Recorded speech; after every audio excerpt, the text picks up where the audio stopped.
You've probably heard the sermon about the crass commercialization of Christmas and the loss of the real spirit of Christmas. People working in retail that have it hard this time of year. And every year it gets worse as Christmas is marketed earlier and earlier. Once December 26th rolls around, it's almost as if Christmas never happened, even though we're still in the Christmas season.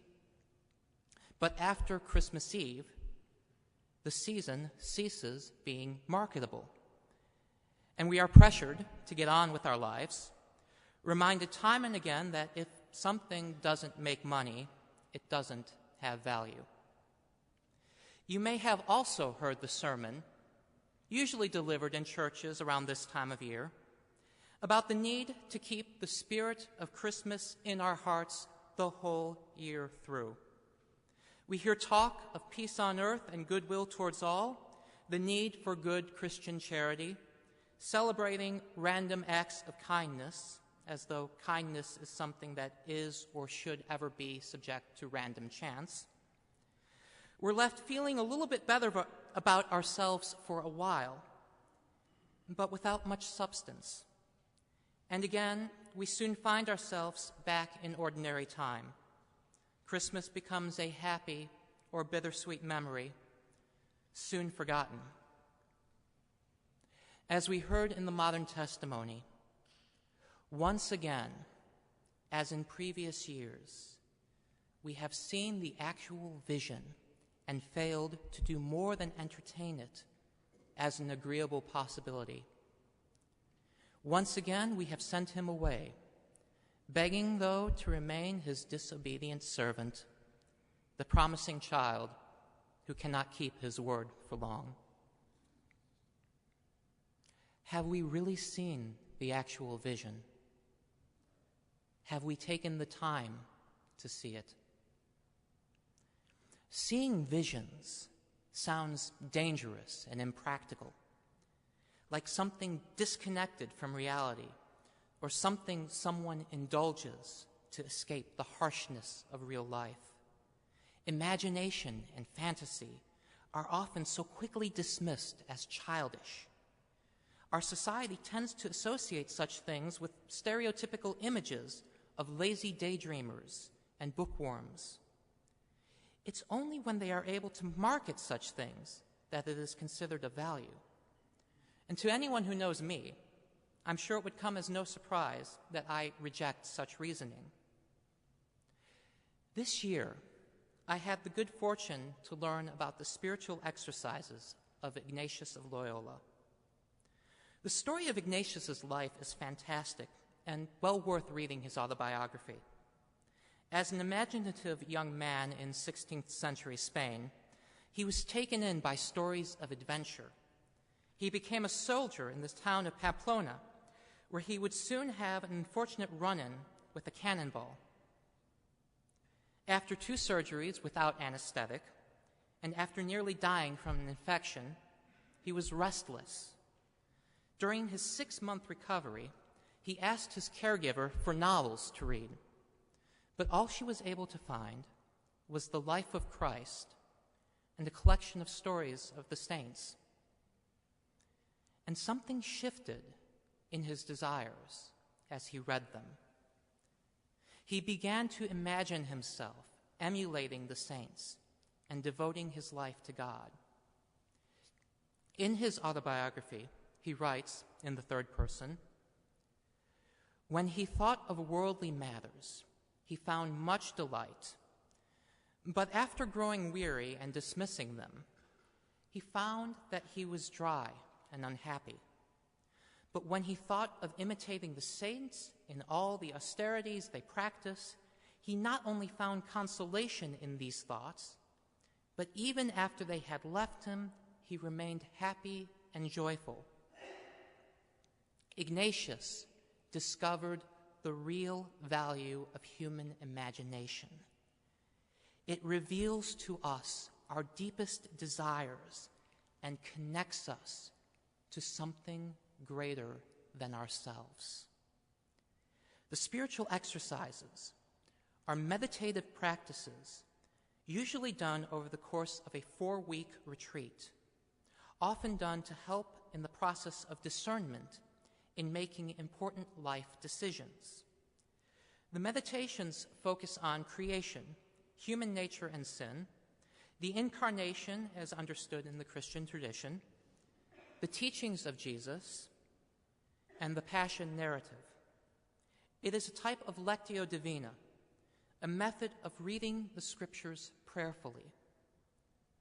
They are structured in such a way as to encourage one to imagine oneself in the story and to sit with the story.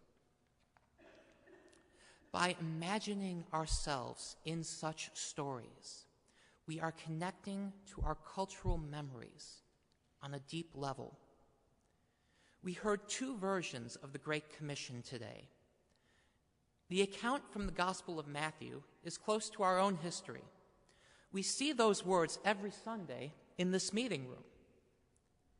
It is an external call to invite others to believe in the vision as more than just an agreeable possibility. The Gospel of Mary, on the other hand, is an internal call to see the vision within us, to recognize that our minds and hearts connect with our past, with each other, and with God through our imagination. The child of humanity is within you. Follow it.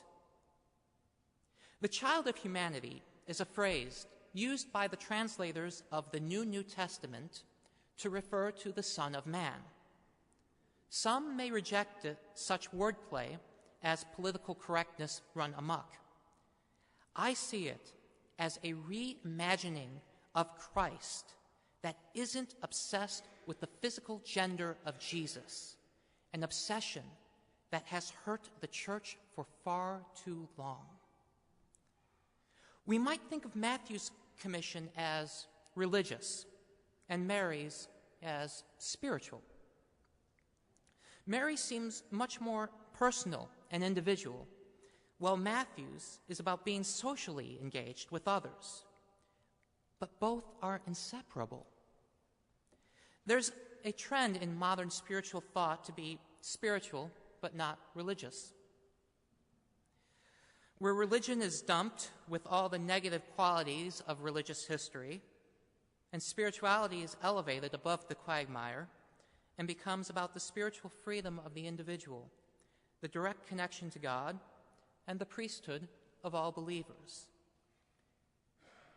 Individual, personal, spiritual practices are important, whether one believes in God or not, whether one believes in prayer or not.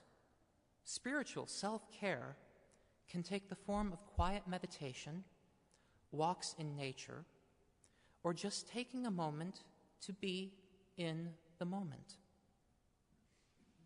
As important as these concepts and practices are, when they are set up in such a way to reject the religious, it becomes a rejection of the collective memories